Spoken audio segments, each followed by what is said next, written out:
Malumunuzdur ki, bugün Azərbaycan tarixində baş verən ən əlamətdar, ən önəmli hadisələrdən biri olan müstəqil Azərbaycan dövlətinin qurucusu Ulu Öndər Heydər Əliyevin dünyaya gəlməsinin 103-cü il dönümüdür.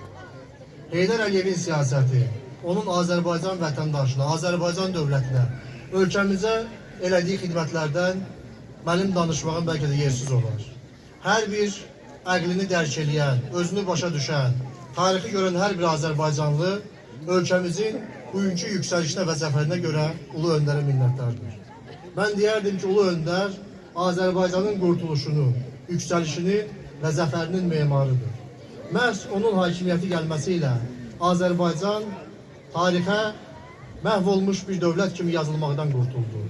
Daha sonra isə onun xidməti və siyasəti sayəsində ölkəmizdə bütün sahələrdə sürətli və sürəkli inkişaf qeydə alındı.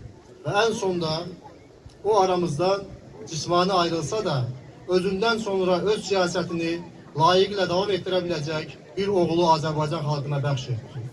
Məhz Heydər Əliyev siyasətini və cənab Prezident İlham Əliyevin dəmir yumruğu, polad iradəsi və Azərbaycan ordusunun şücaəti sayəsində tarixi ədalət bərpa olundu və biz öz tarixi torpaqlarımıza qovuşduq.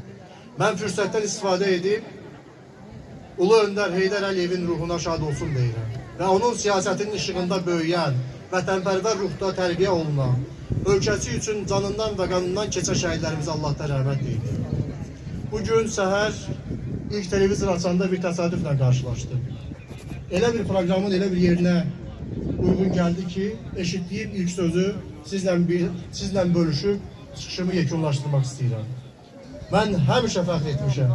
Bugün də fəxr edirəm ki, mən Azərbaycanlıyam.